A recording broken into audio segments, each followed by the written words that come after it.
Hello बच्चों, कैसे हैं आप सभी। आखिरकार आपका इंतज़ार खत्म हो चुका है। अब मैं फिजिक्स में आपको अनसॉल्व हल कराऊंगा। जैसा कि आप पीछे देख पा रहे हैं 2025 सेट 1 346 जेएस सॉल्व कराने वाला हूं। तो ये जो श्रृंखला अब चलने वाली है इसे मैं जारी रखूंगा और कॉन्सेप्चुअल सॉल्यूशन आपको मैं दूंगा, यानी जो भी क्वेश्चन सॉल्व करेंगे उसकी थ्योरी, उसका कॉन्सेप्ट हम डिस्कस करेंगे। तो आइए स्टार्ट करते हैं। सबसे पहले हम बहुविकल्पीय प्रश्न करेंगे। जैसा कि आप स्क्रीन पर देख पा रहे हैं कि पहला जो एमसीक्यू है, स्क्रीन पे आप देख पा रहे हैं, पहला एमसीक्यू है कि वैद्युत चुंबकीय तरंगों के संचरण में संचरण की दिशा तथा ध्रुवण तल के बीच कोण होता है। तो ये फर्स्ट का है, पहले का है। यहां पर दिया गया है क्वेश्चन कि विद्युत चुंबकीय तरंगों के संचरण में संचरण की दिशा, विद्युत चुंबकीय तरंगों में संचरण की दिशा एवं ध्रुवण तल के बीच कोण होता है। कितना कोण होता है। तो गाइज सबसे पहली चीज आप ये समझिए कि जो ध्रुवण तल होता है, ध्यान से समझिएगा इसको, प्लेन ऑफ पोलराइजेशन, ध्रुवण तल होता क्या है। जो मॉडर्न डेफिनेशन है ध्रुवण तल की, प्लेन ऑफ पोलराइजेशन की, उसके अकॉर्डिंग जो ध्रुवण तल होता है एक ऐसा प्लेन होता है जिसमें वैद्युत चुंबकीय तरंग के संचरण की दिशा, वैद्युत चुंबकीय तरंग के संचरण की दिशा एवं वैद्युत क्षेत्र के कंपन की दिशा दोनों ही उसमें स्थित होते हैं, जो मॉडर्न डेफिनेशन है।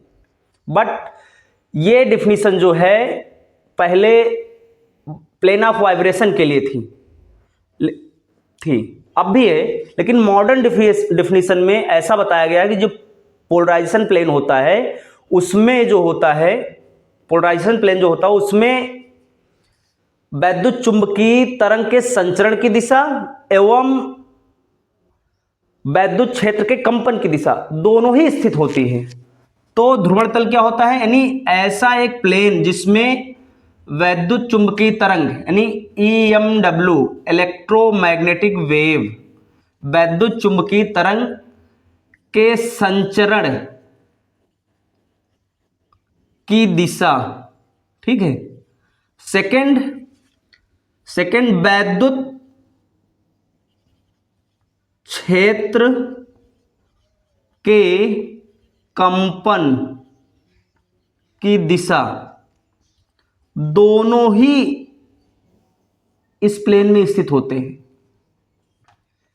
ठीक है। यानी वैद्युत चुंबकीय तरंग के संचरण की दिशा और वैद्युत क्षेत्र के कंपन की दिशा दोनों ही इस पोलराइजेशन प्लेन में स्थित होते हैं, मॉडर्न डेफिनेशन के अकॉर्डिंग, आधुनिक परिभाषा के अनुसार। तो इनके बीच का जो एंगल होता है दोनों सेम प्लेन में है, तो एंगल कितना हो जाएगा, थीटा इज इक्वल 0 डिग्री। दोनों सेम प्लेन में है तो एंगल क्या हो जाएगा, 0 डिग्री। यानी इसका जो ऑप्शन होगा फर्स्ट राइट होगा, फर्स्ट वाला ऑप्शन राइट होगा। सेकंड देखते हैं।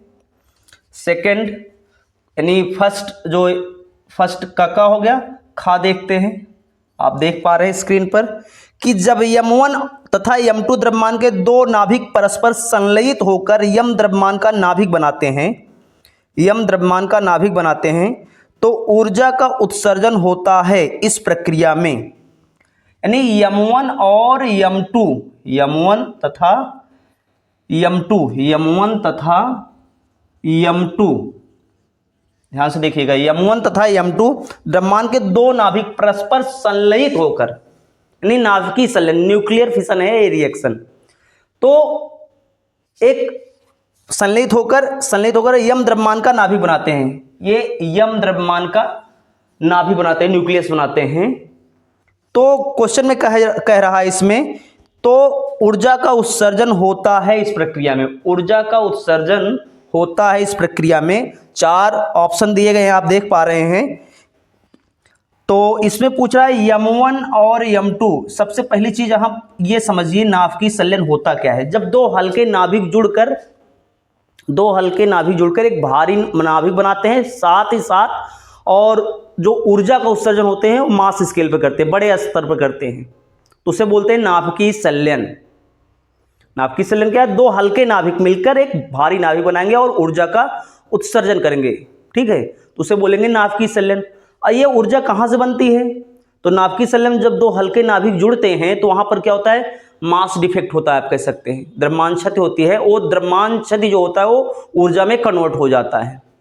तो कहने का तात्पर्य है ये दोनों मिलेंगे, इनका जो मास होगा यहां पर कुछ डिफेक्ट होकर इतना मास का नाभिक बनाए हैं ये। तो कहने का तात्पर्य है यम1 और यम2 मिलकर एक ग्रेटर देन होंगे किससे? यम से, जो नया नाभिक बना है, यम द्रव्यमान का नाभिक बनाते हैं। ठीक है, तो ऊर्जा का उत्सर्जन होता है इस प्रक्रिया में।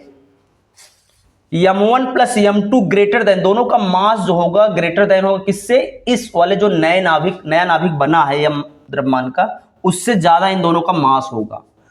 तो ज्यादा होगा, यहां पर मास डिफेक्ट होगा, यानी ऊर्जा की हानि हुई, द्रव्यमान क्षति हुई। द्रव्यमान क्षति हुई तो वो किस में कन्वर्ट हो गया? ऊर्जा में। ठीक है, तो इसको आप ध्यान रखिएगा कि द्रव्यमान क्षति होने के कारण जो होता है, जो फाइनली नाभिक हमने बनाया, नाभिक बना, यानी अंततः जो नया नाभिक बना उसमें क्या होगा? द्रव्यमान की क्षति होने के कारण इसका द्रव्यमान कम हो जाएगा। तो इसका सम जो होगा अधिक होगा इसकी अपेक्षा, इस नए नाभिक की अपेक्षा। तो इसमें जो आपका ऑप्शन सही होगा सेकंड सही होगा, सेकंड विकल्प सही होगा, ध्यान रखिएगा इसको। ठीक है, अब हम देखेंगे गा नेक्स्ट। एक प्रत्यावर्ती धारा परिपथ में 8 ओम का प्रतिरोध तथा 6 ओम का प्रेरकत्व प्रतिघात श्रेणी क्रम में लगे हैं। परिपथ की प्रतिबाधा, देखिए ये इसमें क्वेश्चन में कह रहा है एक प्रत्यावर्ती धारा परिपथ में 8 ओम, 8 ओम मतलब R बराबर 8 ओम। ठीक है, 8 ओम का प्रतिरोध और 6 ओम का प्रेरकत्व प्रतिघात, 6 ओम का प्रेरकत्व प्रतिघात। प्रेरकत्व प्रतिघात को हम XL से डिनोट करते हैं, XL से, इससे डिनोट करते हैं XL से। तो और XL यहां पर दिया गया है 6 ओम। कितना दिया गया है? 6 ओम। श्रेणी क्रम में लगे। परिपथ की प्रतिबाधा, यानी ये LR परिपथ है। ठीक है, प्रत्यावर्ती धारा परिपथ का क्वेश्चन है, ये LR परिपथ है। तो इसमें पूछ रहा है परिपथ की प्रतिबाधा। प्रतिबाधा Z इज इक्वल, जो फार्मूला होता है, सूत्र होता है R square plus XL square, पूरे का स्क्वायर रूट। ठीक है, पूरे का स्क्वायर रूट हो जाएगा R square plus XL square. ठीक है, तो R की जगह आप क्या लिखेंगे? 8 का स्क्वायर प्लस 6 का स्क्वायर। इसको आप ऐड कर लेंगे, ऐड करने पर क्या आएगा? 8 9 64, 6 36, ये आ जाएगा रूट स्क्वायर रूट 100। ZA प्रतिबाधा होती है और इसका स्क्वायर रूट कितना आएगा? 10 ओम। परिपथ की प्रतिबाधा जो होगी वो 10 ओम होगी, यानी फोर्थ, इसमें फोर्थ ऑप्शन सही होगा। कौन सा? फोर्थ। गा में चौथा ऑप्शन सही है। ठीक है, चौथा ऑप्शन सही है। नेक्स्ट क्वेश्चन हम देखेंगे, निर्वात की विद्युतशीलता का मात्रक है। क्वेश्चन में कह रहा है निर्वात की विद्युतशीलता का मात्रक है, नोट कर लीजिएगा आप इसे। आइए देखते हैं। अब घा है, फर्स्ट का घा क्वेश्चन, निर्वात की विद्युतशीलता यानी एप्सिलॉन नॉट का मात्रक पता करना है। तो ये घा क्वेश्चन है, निर्वात की विद्युतशीलता एप्सिलॉन नॉट। हम जानते हैं कूलाम्स लॉ के अकॉर्डिंग जो कूलाम फोर्स होता है 1/4 पाई एप्सिलॉन नॉट, ठीक है, K Q1 Q2 अपान R स्क्वायर होता है। तो एप्सिलॉन नॉट का मात्रक बताना है। एप्सिलॉन नॉट का मात्रक क्या होता है?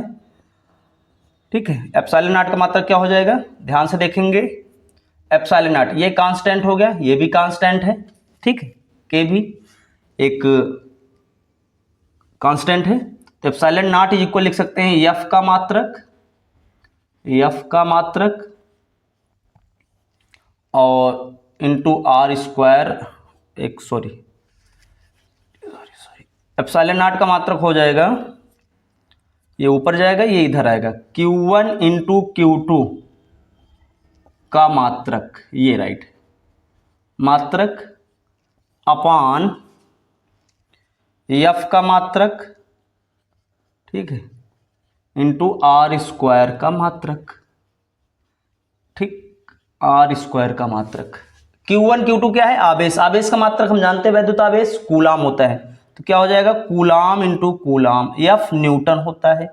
दूरी R क्या है? डिस्टेंस। दूरी का मात्रक मीटर स्क्वायर कर देंगे, तो क्या आ गया? कूलाम स्क्वायर प्रति न्यूटन मीटर स्क्वायर। फर्स्ट का घा का जो ऑप्शन होगा न्यूटन मीटर कूलाम स्क्वायर प्रति न्यूटन मीटर स्क्वायर, ये सही होगा। राइट ऑप्शन इसमें सेकंड होगा, घा का सेकंड, ये सेकंड ऑप्शन इसका सही होगा, घा का सेकंड। नेक्स्ट अंगा जो क्वेश्चन है इसको हम ध्यान देंगे। न्यूनतम आवृत्ति की विद्युत चुंबकीय तरंग है। न्यूनतम आवृत्ति की विद्युत चुंबकीय तरंग है, ठीक है। तो किसकी आवृत्ति न्यूनतम होती है? इसमें 4 ऑप्शन दिए गए हैं, आप देख पा रहे होंगे स्क्रीन पर कि पराबैंगनी तरंगे, यक्स किरणें, गामा किरणें, सूक्ष्म तरंगे। किसका होता है न्यूनतम आवृत्ति, किसकी होती है ये बताना है। तो एक मैं इसके लिए आपको घा ये अंगा है, इसके लिए मैं आपको एक ट्रिक बता दे रहा हूं, बड़ी ही शानदार और जानदार ट्रिक आप कह सकते हैं, ठीक है। नोट कर लीजिएगा इसे आप। गाड़ी XUV इन माई होता है MY है, मैं ये जानने के एक ट्रिक के लिए मैं ऐसा लिख रहा हूं, गाड़ी XUV इन माई रेंज, ठीक। इसे आप नोट कर लेंगे। G से गामा रेज, गामा किरणें, X से एक्स रे, एक्स किरण, UV अल्ट्रावायलेट रेज पराबैंगनी, इंफ्रारेड IN इंफ्रारेड, EMI से माइक्रोवेव सूक्ष्म तरंगे, R से रेडियो तरंगे।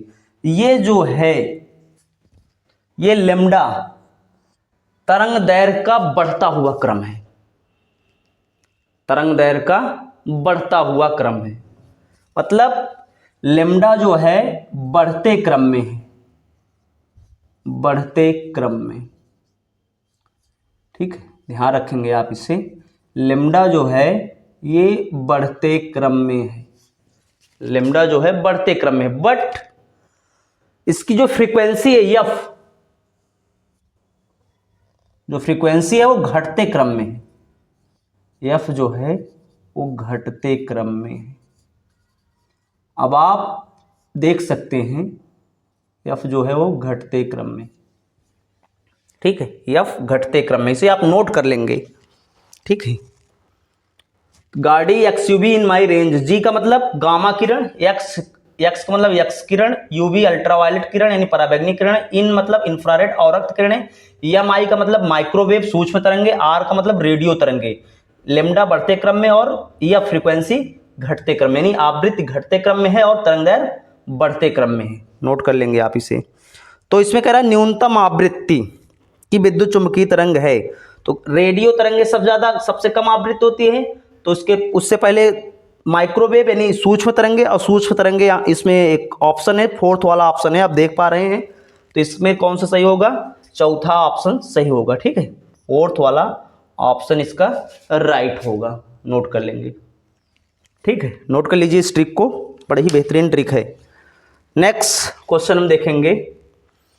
क्वेश्चन आप देख रहे हैं स्क्रीन पर कि अनचुंबकीय पदार्थ, मैं यहां लिख दे रहा हूं इसको, चाहे लास्ट है, अनचुंबकीय पदार्थ की चुंबकीय प्रवृत्ति, अनचुंबकीय पदार्थ की चुंबकीय प्रवृत्ति काई यानी जीटा, ठीक है, जीटा भी पढ़ा जाता है, काई भी आप पढ़ सकते हैं, काई मैं पढ़ रहा हूं, ठीक है। काई परम ताप T के साथ किस प्रकार बदलती है? परम ताप T से परम ताप T के साथ किस प्रकार बदलती है, यानी जो चुंबकीय प्रवृत्ति है काई, ये ताप में परिवर्तन यानी ताप में परिवर्तन के साथ ये कैसे चेंज होती है? तो ये इनवर्सली प्रोपोर्शनल होता है गाइस। जैसे जैसे टेम्परेचर बढ़ाएंगे वैसे वैसे चुंबकीय प्रवृत्ति जो होगी वो घटेगी, ठीक है, और टेम्परेचर कम होगा चुंबकीय प्रवृत्ति बढ़ेगी। इनवर्सली प्रोपोर्शनल होता है, ध्यान रखिए, चुंबकीय प्रवृत्ति जो होता है वो परम ताप के व्युत्क्रमानुपाती होता है। मींस काई प्रोपोर्शनल आप ऐसे भी लिख सकते हैं, T इनवर्स। और ये कौन सा विकल्प आपका सही होगा? इसमें सेकंड विकल्प, जो सेकंड ऑप्शन है वो राइट होगा। नोट कर लेंगे आप इसे, ठीक है। ये बहुविकल्पी मल्टीपल चॉइस क्वेश्चन था, खंड आ, हमने इसको सॉल्व कर लिया। अब खंड आ के बाद आप देख पा रहे हैं, स्क्रीन पे देख पा रहे होंगे खंड बा। अब इसको हम सॉल्व करेंगे, खंड बा। इसमें दूसरा क्वेश्चन स्टार्ट होगा, खंड बा में दूसरा क्वेश्चन हम देखेंगे, ठीक है। आप बने रहिए इसमें और देखते रहिए पूरी तरीके से ध्यान से। एक बार में नहीं समझ में, दोबारा वीडियो को देखिए, पूरा समझ में आएगा और बढ़िया कॉन्सेप्चुअल आपको पढ़ाने का प्रयास करेंगे और आ भी रहा होगा, उम्मीद करते हैं समझ में। तो सेकंड क्वेश्चन आप स्क्रीन पे देख पा रहे हैं कि लिखा है क्वेश्चन में, पूर्ण आंतरिक परावर्तन से क्या तात्पर्य है? TIR, टोटल इंटरनल रिफ्लेक्शन, पूर्ण आंतरिक परावर्तन, ठीक है। टोटल इंटरनल रिफ्लेक्शन TIR से क्या तात्पर्य है? बड़ी ही बेहतरीन चीज है, बिल्कुल समझ में आएगा, मस्त। सबसे पहली जो दो कंडीशन आप ध्यान रखिए, प्रकाश सघन से विरल में जाना चाहिए, यानी denser medium to rarer medium. Ray कहां जानी चाहिए? सघन माध्यम से कहां पर? विरल माध्यम में। सघन माध्यम से विरल माध्यम में जानी चाहिए प्रकाश की किरण, पहली कंडीशन। सेकंड, आपतन कोण का मान क्रांतिक कोण से बड़ा होना चाहिए। आपतन कोण यानी इंसिडेंट एंगल I, क्रांतिक कोण यानी क्रिटिकल एंगल C से बड़ा होना चाहिए। पहली कंडीशन ये है, सेकंड कंडीशन TIR के लिए ये है, पूर्ण आंतरिक परावर्तन की। ये दो कंडीशन में पूर्ण आंतरिक परावर्तन होगा। तो पूर्ण आंतरिक परावर्तन क्या है? जब प्रकाश सघन माध्यम से विरल माध्यम में प्रवेश करता है और आपतन कोण का मान क्रांतिक कोण से अधिक होता है, तो प्रकाश दूसरे माध्यम में ना जाकर पूर्णतः पहले वाले ही माध्यम में वापस लौट आता है। इस घटना को पूर्ण आंतरिक परावर्तन कहते हैं। बुक में आप देख सकते हैं, अगर आप इसका रे डायग्राम बनाना चाहे, क्योंकि क्वेश्चन में कह रहा है किरण आरेख बनाकर समझाइए, किरण आरेख बना के समझाइए, तो किरण आरेख आप इसका बना सकते हैं। ये होगा ट्रांसपेरेंट मीडियम, ये रेज आ रही है, यहाँ पर रेज आई, ये हो गया क्या कहते हैं नॉर्मल, ठीक है। ये आई हो गया आपतन कोण, और ये जो होगा अपवर्तन कोण, एंगल ऑफ रिफ्रैक्शन आर हो गया। तो पूर्ण आंतरिक परावर्तन आप ऐसे दिखा सकते हैं। ये रे डायग्राम हो गया इसके लिए। ये दूसरे का का था, ठीक है, नोट कर लीजिएगा इसको। दूसरे का खा आप देख पा रहे हैं, दूसरे के खा में पूछा गया है कि समस्थानिक एवं समभारिक नाभिक में अंतर समझाइए। समस्थानिक और समभारिक, समस्थानिक ये दूसरे का खा है, दूसरे का खा। समस्थानिक,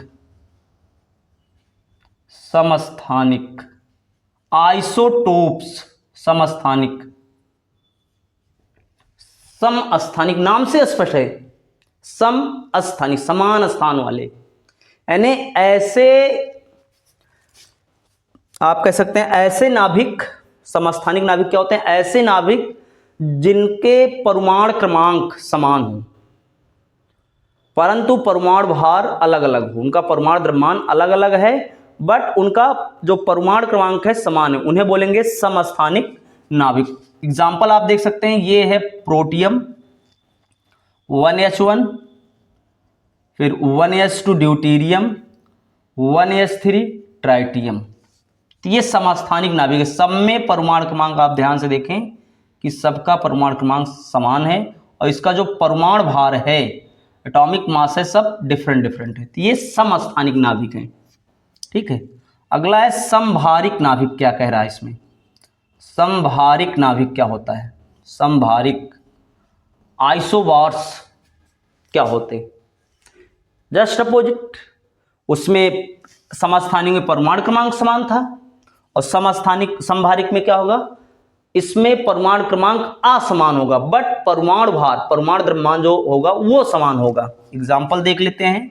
तो समस्थानिक नाभिक ऐसे नाभिक होते हैं जिनके परमाणु क्रमांक समान होते हैं, बट उनका परमाणु भार यानी परमाणु द्रव्यमान अलग अलग होता है। एग्जाम्पल ये हो रहा। समभारिक ऐसे नाभिक होते हैं जिनका परमाणु द्रव्यमान समान होता है, बट उनका परमाणु क्रमांक अलग अलग होता है, उन्हें समभारिक नाभिक कहते हैं। इसके लिए हम देख सकते हैं, जैसे कार्बन 14 होता है, ठीक है, और दूसरा नाइट्रोजन N14 होता है।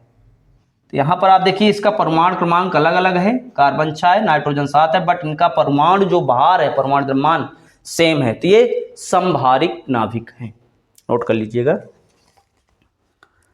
अगला क्वेश्चन कह रहा है ओमी तथा अनओमी प्रतिरोधों के लिए वोल्ट तथा धारा के बीच ग्राफ खींचिए। सेकंड का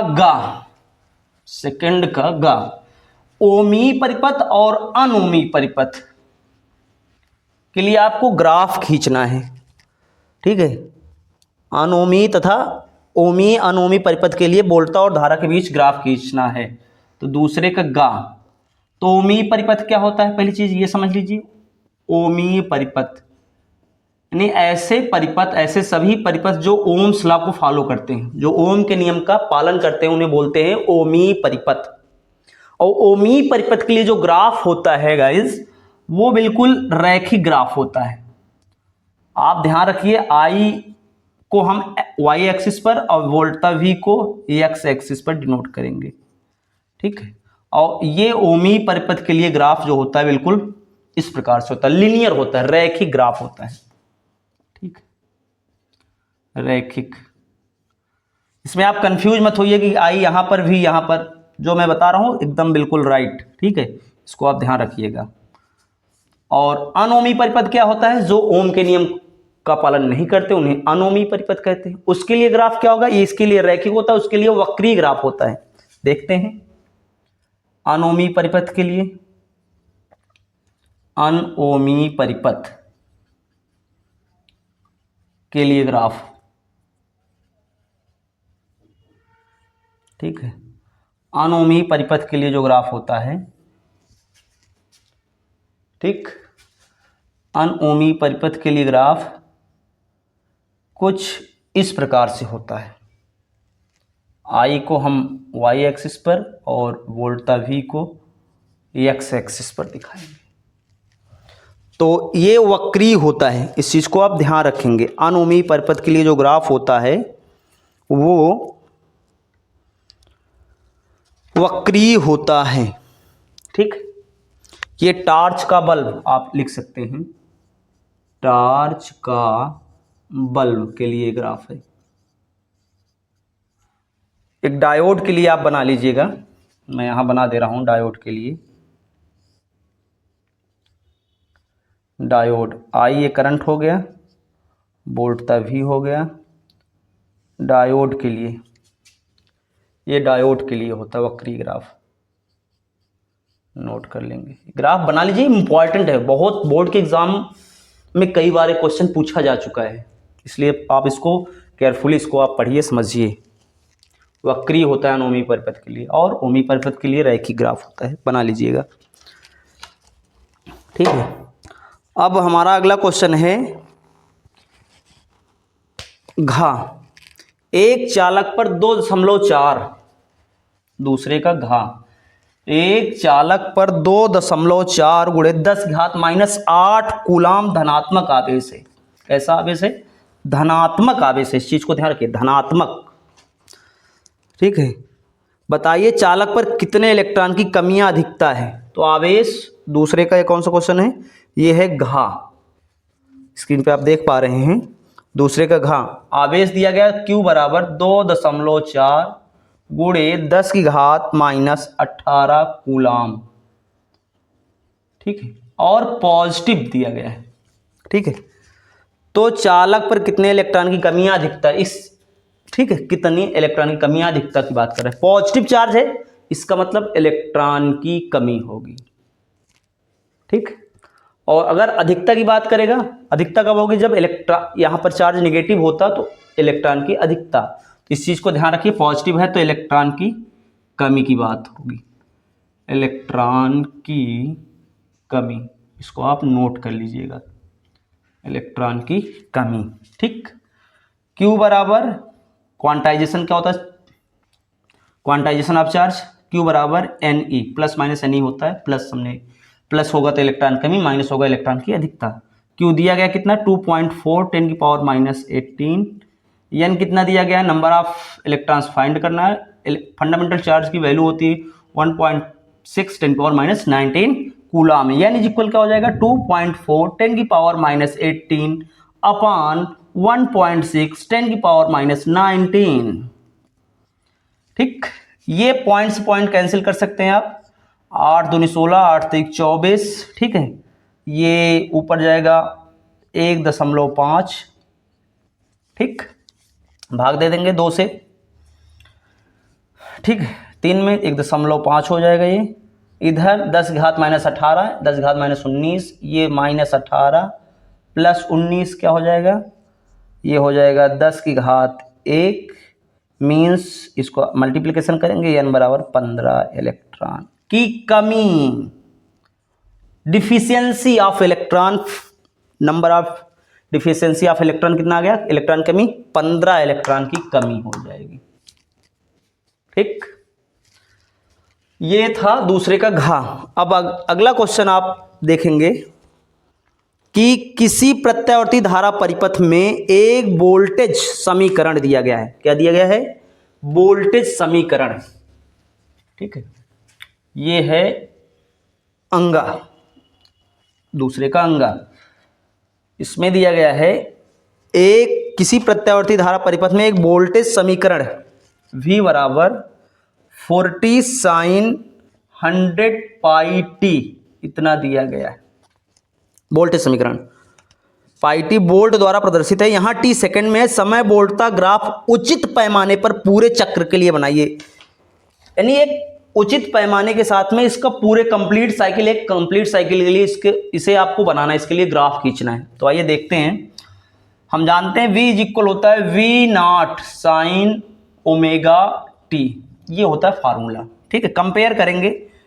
V0 यानी जो पीक वैल्यू ऑफ वोल्टेज होगी वो कितना है 40 वोल्ट, ठीक, और जो ओमेगा दिया गया, एंगुलर वेलोसिटी दी गई 100 पाई या एंगुलर फ्रीक्वेंसी 100 पाई, ठीक है, तो ओमेगा इज इक्वल क्या होता है 2 पाई एफ होता है, 100 पाई, पाई से पाई कैंसिल आउट हो जाएगा, ठीक है, पाई से पाई कैंसिल आउट हो जाएगा,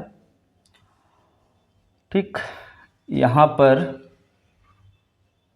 फ्रीक्वेंसी निकालनी नहीं हमको, यहाँ पर एफ बराबर 1/t होता है, तो आप इसको ऐसे भी लिख सकते हैं, सॉरी इसको आप ऐसे लिख लीजिए, ओमेगा बराबर होता है 2 पाई अपॉन कैपिटल टी बराबर 100 पाई,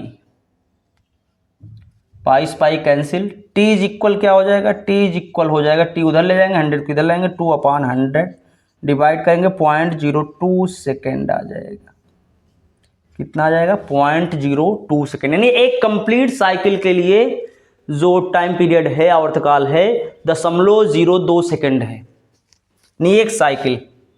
अगर आप ये ऐसे बना रहे हैं इस ग्राफ को ध्यान से देखिए, एक साइकिल के लिए, एक कंप्लीट साइकिल के लिए कितना है 0.02 सेकेंड, तो कंप्लीट साइकिल के लिए ये टाइम यहाँ पर 0 है, ठीक है, ये 0, यहाँ पर टोटल कंप्लीट साइकिल यानी ये समय कितना है, ये t रिप्रेजेंट कर रहा है, ये क्या हो जाएगा t/2, यानी t इज इक्वल कितना दिया गया 0.02 सेकेंड, t इज इक्वल दिया गया, t/2 कितना दिया गया है, यानी हाफ, t/2 कितना दिया गया है, पॉइंट कितना हो जाएगा 0.01 सेकेंड, 0.01 सेकेंड, ठीक, 0.01 सेकेंड, 0.01 सेकेंड, और कंप्लीट साइकिल के लिए कितना दिया गया है 0.02 सेकेंड, ठीक है। और यहाँ पर पैमाने की बात कर रहा है तो आप ऐसे मान लीजिएगा V नॉट इज इक्वल, आप मान लीजिए 5 सेंटीमीटर, ठीक, और T इज इक्वल मान लीजिए आप 10 सेंटीमीटर, यानी ये लाइन यहाँ से यहाँ तक जो लेंथ होगी वो 10 सेंटीमीटर, आधा कितना हो जाएगा ये 5 सेंटीमीटर।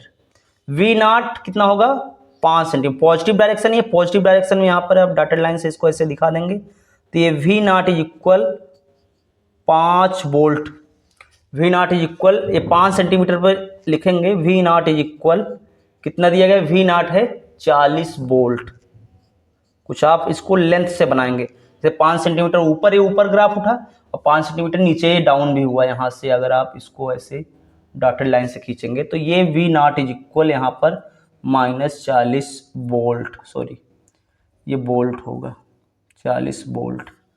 तो ऊपर पॉजिटिव वोल्ट होगा, धनात्मक भी हो, नीचे ऋणात्मक, ठीक है। तो ये इसके लिए ग्राफ हो गया गाइस, नोट कर लीजिएगा आप इसे। इस क्वेश्चन को ऐसे ही सॉल्व करेंगे, ठीक है। ये दूसरे का कौन सा था क्वेश्चन, ये अंगा था। अब दूसरे का चा, इस क्वेश्चन को देखेंगे, दूसरे का चा नोट कर लीजिएगा। अगर आपको कहीं समझ में ना आए तो कमेंट में आप बताइए, मैं रिप्लाई करूंगा उसको, ठीक है। तो दूसरे का चा हम देखेंगे। दूसरे के चा में क्वेश्चन में कहा जा रहा है, ये भी एक क्वेश्चन महत्वपूर्ण क्वेश्चन है, न्यूमेरिकल है। क्वेश्चन में है कि हाइड्रोजन परमाणु में इलेक्ट्रॉन नाभिक के चारों ओर प्रति सेकंड 6×10⁻15 चक्कर, नहीं चक्कर प्रति सेकंड, आप इसको ऐसे लिख सकते हैं, चक्कर प्रति सेकंड, ठीक है, लगाता है। वृत्तीय पथ के किसी बिंदु पर धारा का मान क्या होगा, वृत्तीय पथ के किसी बिंदु पर धारा का मान क्या होगा। हाइड्रोजन परमाणु में इलेक्ट्रॉन नाभिक के चारों ओर इतना चक्कर प्रति सेकंड लगाता है, दिया गया है, एक प्रकार से फ्रीक्वेंसी दी गई है। तो वृत्तीय पथ के किसी बिंदु पर धारा का मान क्या होगा। धारा, आइए देखते हैं, वैद्युत धारा की बात कर रहा है। वैद्युत धारा I बराबर क्या होता है, दूसरे का चार था, इस चीज को ध्यान रखिएगा। I बराबर क्या होता है, Q/T, I बराबर क्या होता है, Q/T फार्मूला होता है। और Q बराबर हम जानते हैं NE, और एक चीज और हम जानते हैं क्या, 1/T यानी होता है फ्रीक्वेंसी F, ये होता है। तो यहां पर 1/T है, इसको आप ऐसे भी लिख सकते हैं, आपकी मैं सुविधा के लिए इसको मैं ऐसे भी लिख सकता हूं, ठीक है, NE और 1/T क्या है, F। अब हाइड्रोजन परमाणु में इलेक्ट्रॉन कितने होते हैं, एक इलेक्ट्रॉन, ठीक है, और इलेक्ट्रॉन का चार्ज कितना होता है, फंडामेंटल चार्ज है 10⁻⁻19 कूलम, 1.6 10⁻⁻19 कूलम। या फ्रीक्वेंसी कितना दी गई है, 6×10⁻15, I 16×96, 9.6 10⁻⁻4, 9.6 × 10⁻⁻4, ये -19 है +15 है तो घट जाएगा, तो ये 9.6 10⁻⁻4 एम्पियर, ये वैद्युत धारा का मान आ गया, ठीक है। ये ऐसा प्रश्न था, बढ़िया प्रश्न था। 1/T को आप लिख सकते हैं, ठीक, क्या लिख सकते हैं, फ्रीक्वेंसी, नोट कर लीजिएगा। तो गाइज ये हमने दो पार्ट आ और बा आज हमने सॉल्व किया। नेक्स्ट पार्ट में हम सॉल्व करेंगे दो पार्ट जो है हम नेक्स्ट लेक्चर में सॉल्व करेंगे, और तीसरा पार्ट जो होगा फाइनल पार्ट, कहने का मतलब तीसरा लेक्चर में ये पूरा सेट समाप्त हो जाएगा। तो गाइज आप जुड़े रहिए और अध्ययन करते रहिए। कहीं आपको कोई डाउट होता है, आप ऑनलाइन केस छोड़कर ऑफलाइन भी आप हमसे संपर्क कर सकते हैं, ठीक गाइज। तो आज के लिए इतना ही, मिलते हैं नेक्स्ट वीडियो में, धन्यवाद।